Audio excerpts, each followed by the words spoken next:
কি করতেছেন আপনি? এগুলো কি করতেছেন? এগুলো কি করছেন আপনি? আপনি বোতলের তেল ঢেলে দিচ্ছেন, বোতলের তেল ড্রামে ঢেলে দিচ্ছেন। আপনি দেখাচ্ছেন না কেন আমার দিকে? আপনি এটা কি করছেন? আপনি রূপচাঁদা বোতলের তেল ড্রামে কেন ঢালছেন? আপনাদের বাজার কি হচ্ছে দেখছেন? কি হচ্ছে? বোতলের তেল সব ড্রামে ঢেলে ফেলতেছে। কতগুলো বোতল এগুলো? বোতলের তেল সব ড্রামে ঢেলে ফেলছে। আপনার নাম কি? হ্যাঁ, আরশেদ। আপনি মালিক? উনি মালিক? আপনার নাম কি? এদিকে আসেন। 380 টাকা রাখছে আবার। আপনার এটা কত দাম নিয়েছেন? 380 টাকা নিয়েছেন। আমাদের ও তো পরীক্ষক, জাতীয় ভোক্তা অধিকার সংরক্ষণ দপ্তরের সে পরীক্ষক হিসেবে কর্মরত আছে। তাকে পাঠিয়েছি আমরা বাজারটা রেডি করার জন্য যে আপনারা কি করছেন, তেলের কি পরিস্থিতি দেখার জন্য।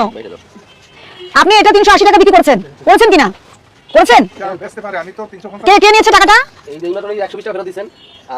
আপনি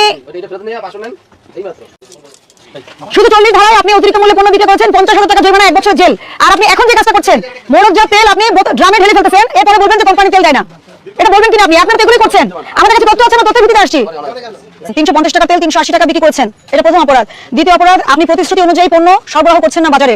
আপনি বোতলজাত তেল কিনে এনে সেটা ড্রামে ঢেলে বেশি মূল্যে বিক্রয় করছেন, এবং আপনি মালিক এখানে বসে আছেন, আপনি বলছেন আপনি জানেন না, এটা হতে পারে না। আপনার ছেলে কিন্তু ব্যাখ্যা দিয়ে দিয়েছে কেন করেছে।